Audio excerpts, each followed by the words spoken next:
Meditando su palabra. Vamos a continuar en la Biblia Jerusalén con la introducción del Pentateuco. Estamos leyendo los primeros inicios de esta Biblia, en las primeras páginas, en la introducción al Pentateuco, para conocer más profundamente el contenido de esta Biblia en la traducción al español de la Biblia Jerusalén.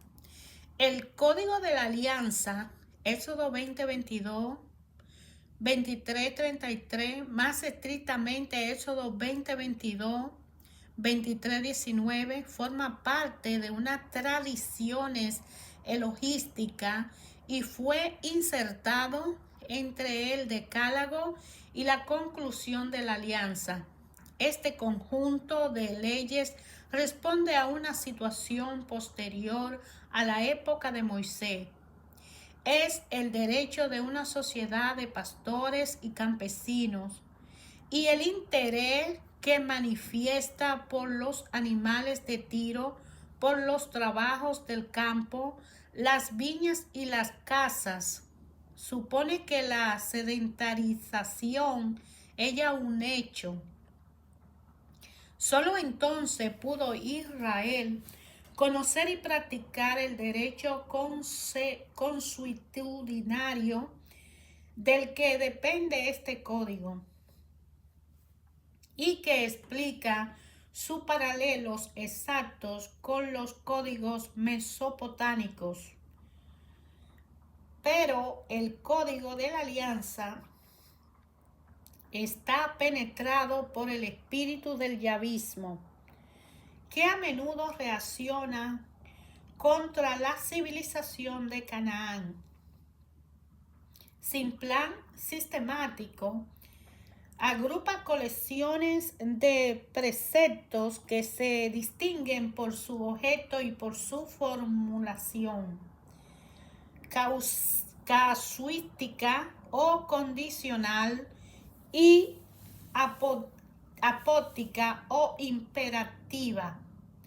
La colección tuvo en un principio existencia independiente y refleja un período relativamente antiguo de la historia de Israel. Su inclusión entre los relatos del Sinaí es anterior a la composición del Deuteronomio. El Código Deuteronómico 12:1, 26 y 15 ocupa la parte central del Deuteronomio, del que ya hemos descrito líneas arriba, su característica y su historia literaria. Repite una parte de las leyes del Código de la Alianza, adaptándolas a los cambios de la vida económica y social. Por ejemplo, en cuanto a la remisión de la deuda y el estatuto de los esclavos, en Deuteronomio 1:11 y Éxodo 23 del 10 al 11, Deuteronomio 15 del 12 al 18 y Éxodo 21 del capítulo 2 al 11, del versículo 2 al 11. Pero ya desde su primer precepto se opone en su punto importante al Código de la Alianza. Este había legitimado la multiplicidad de santuarios. Éxodo 20:24. El Deuteronomio impone la unidad del lugar del culto. Deuteronomio 12 del 2 al 12. Y esta centralización implica modificaciones en las reglas sobre los sacrificios, los diezmos y las fiestas. El Código Deuteronómico contiene también prescripciones extrañas al Código de la Alianza, a veces araicas, que proceden de fuentes desconocidas. lo que le pertenece como propio y señala el cambio de los tiempos. Es la preocupación por proteger a los débiles, la apelación constante a los derechos de Dios sobre su tierra y sobre sus pueblos, y el tono exhortatorio de las prescripciones legales. El Levítico, aunque no recibió su forma definitiva hasta después del destierro, contiene elementos muy antiguos, por ejemplo, las prohibiciones alimenticias, capítulo 11, o las reglas de pureza del capítulo 13-15, el ceremonial del gran día de la expiación, el 16, superpone un concepto muy elaborado del pecado a un viejo rito de purificación. Los capítulos 17 y 26 forman un conjunto conocido como la ley de santidad, que al principio existió independientemente del Pentateuco. Esta ley al principio agrupa elementos diversos, algunos de los cuales pueden remontarse hasta la época nómada, como en el capítulo 18, otros son presílicos y los hay más recientes.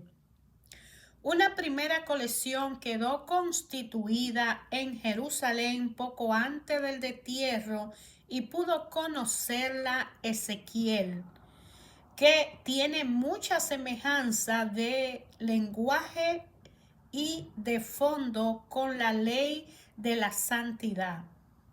Pero esta no se publicó hasta el destierro.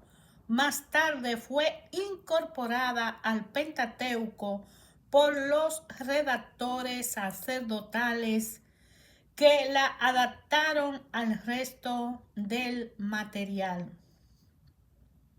La religión del AT, como la del NT, es una religión histórica. Se funda en la revelación hecha por Dios a determinados hombres en determinados lugares y circunstancias, y en intervenciones de Dios en determinados momentos de la evolución humana.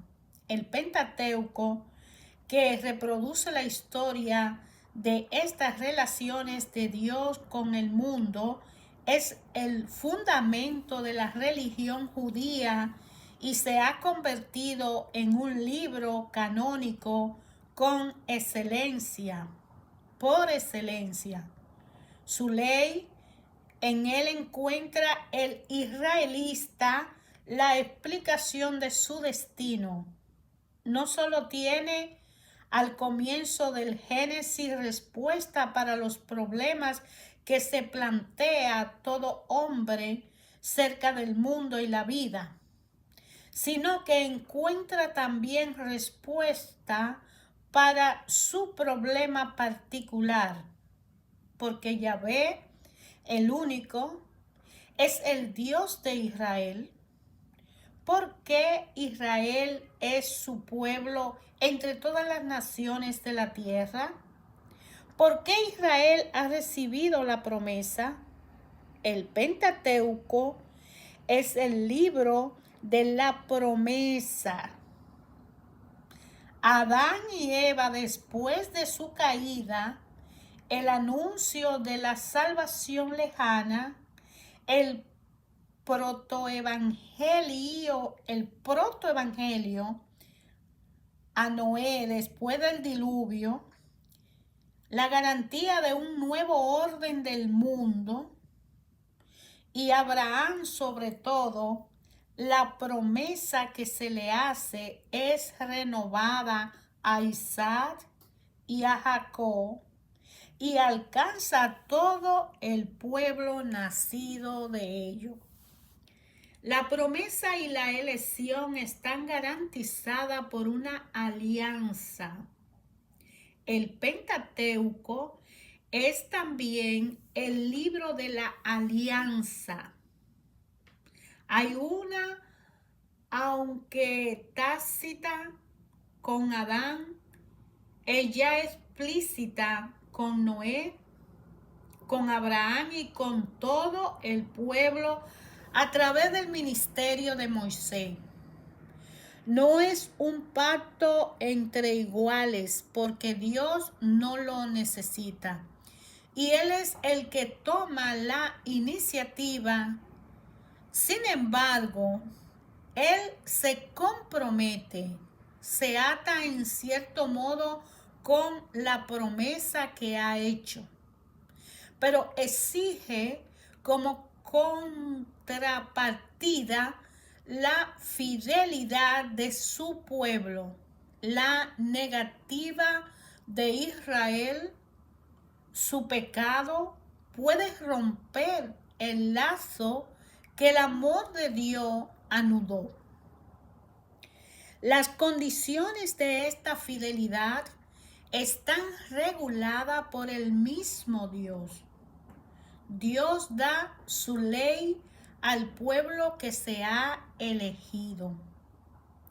Estos temas de la promesa, de la elección, de la alianza y de la ley son los hilos de oro que se entrecruzan en la trama del Pentateuco y que atraviesan luego a todo el arte, porque el Pentateuco no es completo en sí mismo, anuncia la promesa, pero no narra su realización, puesto que termina antes de la entrada en Tierra Santa. Debía seguir abierto como una esperanza y un apremio. Esperanza en las promesas que la conquista de Canaán parece cumplir. Jos capítulo 23, pero que los pecados del pueblo iban a comprometer, que los deportados recordarán en Babilonia a premio de una ley siempre urgente, ley de que testimoniaba contra Israel, como dice Deuteronomio 31:26. Esto duró hasta Cristo, que es el término hacia el que oscuramente tendía esta historia de salvación y que le da todo su sentido. San Pablo desentraña su significación. Sobre todo, Cristo selló la nueva alianza, prefigura por los antiguos pactos e hizo entrar en ella a los cristianos, heredero de Abraham por la fe. En cuanto a la ley, fue dada para guardar las promesas como pedagogo que conduce hacia Cristo, en quien estas promesas se realizan. El cristiano no está ya bajo el pedagogo, sino liberado de la observancia de la ley, mas no de su enseñanza moral y religiosa, porque Cristo no ha venido a abrogar, sino a completar, como lo dice Mateo 5:17. El NT no se opone al antiguo, lo prolonga. La iglesia no solo ha reconocido en los grandes eventos de la época patriarcal y mosaica en la fiesta y rito del desierto, sacrificio de Isaac, paso del Mar Rojo, Pascua, etc. Las realidades de la nueva ley, sacrificio de Cristo, bautismo, Pascua cristiana, sino que la fe cristiana exige la misma actitud fundamental que los relatos y los preceptos del Pentateuco prescriban a los israelitas. El libro Pentateuco viene a ser como la universidad de conocimiento de ese origen de la promesa de Dios con su pueblo. Jerusalén es la ciudad donde se ha originado todo este principio de traducciones. De ahí han salido los escritos y manuscritos, como dice la introducción a esta Biblia Jerusalén.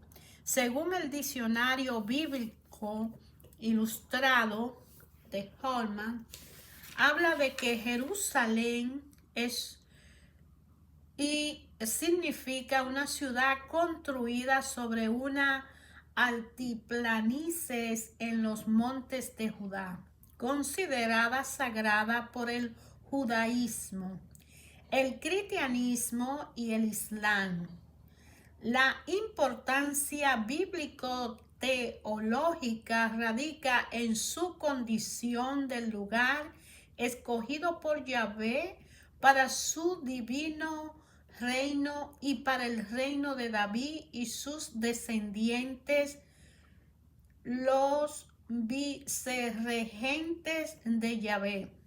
Además de llamarse Jerusalén, también se la conoce como la ciudad de David y Sión, que en su principio se refería a una zona de la ciudad, la fortaleza de Sión, que David conquistó de manos de los jebuseos. Véalo en 2 de Samuel 5, del 6 al 10. El Pentateuco no se menciona de manera directa, Moriat, que se ve en Génesis capítulo 22, versículo 2, relacionada con el lugar donde se levantaba el templo de Salomón en la segunda de Crónicas del capítulo 3 al 1 lo menciona. Y Salem, Génesis 14, 18, relacionada con Sión en el Salmo 76, versículo 2. Al parecer se refieren al mismo lugar y establecen conexión entre la ciudad y el patriarca Abraham. La ciudad, conocida previamente como Jebús, véalo en Jueces 9, del versículo 10 al 11, fue conquistada en la época de Josué, Jueces 1:8, pero los jebuseos no fueron expulsados. Cuando David tomó la ciudad y la convirtió en capital de Israel, en 2 de Samuel 5, del versículo 6 al 10, y en 1 de Crónica del capítulo 11, del 4 al 9, habla de que trasladó a Jerusalén el arca del pacto, 2 de Samuel 6, 17, y la convirtió en sede no solo de su reino, sino también de la monarquía de Dios. Y el Salmo 132, que enfatiza que es la morada escogida y deseada por Yahvé. Jerusalén pasó a ser la ciudad de nuestro Dios, la ciudad del gran rey y la ciudad de Jehová de los ejércitos. Salmo 48. Durante el reinado de Salomón se construyó el templo en Segunda de Crónicas 3:7, y la nación alcanzó la cima política y económica con Jerusalén como centro. En Segunda de Crónicas, el capítulo 9. En los libros proféticos, además de la referencia literaria a la ciudad, Jerusalén aparece como representante colectiva de toda la comunidad en los discursos de juicio y salvación futura. La centralidad teológica de Jerusalén y sucesos como la liberación histórica divina de mano de Sennacherib, Segunda de Reyes, capítulo 19, hizo que la gente creyera erróneamente en la invencibilidad de la ciudad. Esta postura la denuncia profetas como Jeremías, véalo en Jeremías capítulo 7 del 1 al 15 y Miqueas capítulo 3 del 11 al 12, ya que indujo al pueblo a la apostasía. Como el pueblo abandonó a Yahvé, él abandonó a su ciudad escogida a manos de los babilonios en el año aproximado 586 a.C., como dice Segunda de Reyes 23 del 26 al 27. Sin embargo, el juicio no fue definitivo. El rey Ciro de Persia, por decreto en el año 538 a.C., fue un siervo de Yahvé al facilitar el regreso de muchos exiliados y la construcción de la ciudad y del templo. Isaías 44 del 26 al 28, Isaías 45 versículo 13 y Esdras 6, Nehemías del 1 al 6 habla de esto. Por otra parte, la salvación futura de Jerusalén superaría la restauración temporal de la comunidad luego del exilio. Todos los pueblos irán a ella. Isaías 2, del 2 al 4, Jeremías 3:17. La nueva obra de Dios a favor de Jerusalén marcaría el comienzo de una nueva era. Isaías 65, 18 al 25 y Zacarías 14 del 8 al 21. El NT presenta diversas profecías sobre Jerusalén que se cumplieron en y a través de Jesús, el Mesías de Israel. En los evangelios, Jerusalén cumple roles irónicos y contrastantes. Por un lado, de la ciudad del gran rey, Mateo 5:35, y la ciudad santa, Mateo 4:5, del 27 al 53. Por el otro lado, es la ciudad que mata a los profetas y apedrea a los que son enviados. Habla Lucas 13:34.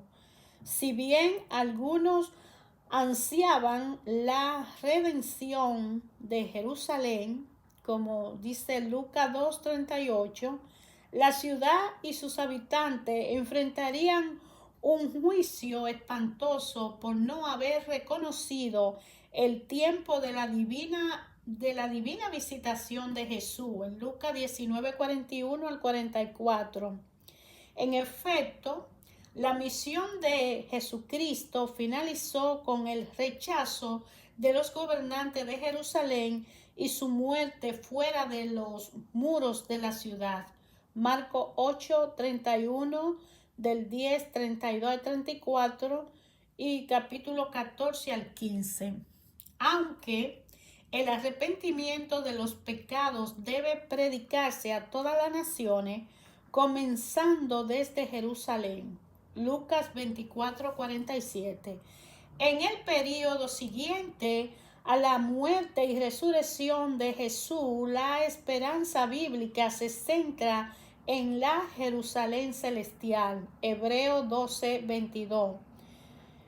Los verdaderos adoradores no debían adorar al Padre ni en este monte ni en Jerusalén, sino que rendirán culto al Padre en espíritu y en verdad. Juan 4:21-23. La Jerusalén de arriba, la madre de los libres, de los hijos de la promesa, contrasta con la Jerusalén actual, que es la madre de los esclavos incrédulos. Gálatas 4:25-26.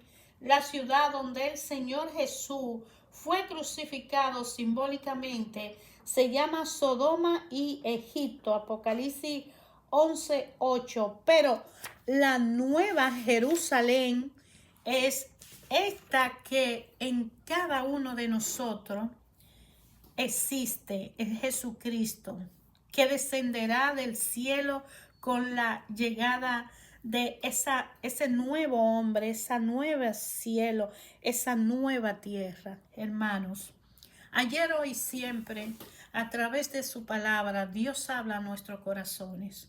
Esta Biblia, la Biblia de Jerusalén, que vamos a iniciar estudiándola desde el capítulo 1 del libro de Génesis, es una traducción desde Francia por instituciones y estudiosos y escuelas importantes que cuidaron cada detalle para traducir al español todo lo que significó la escritura, el origen en la historia, histórica y cronológicamente.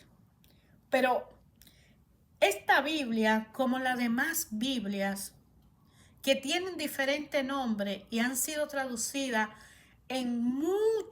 casi en todos los idiomas, solo tiene un objetivo: llegar a cada uno de nosotros para reconocer que Dios existe y habla a través de su palabra, a través del tiempo, a través de la historia, a través de los hechos, de las circunstancias y situaciones, y usó y está usando a cualquiera de la criatura que decida servirle y serle útil para su propósito y su plan con la creación que ninguno de nosotros humanamente hicimos. Fue formado porque la voluntad del Padre así lo decidió. Cualquiera que sea la Biblia de su preferencia y que usted elija, le invito a estudiarla en todos los aspectos.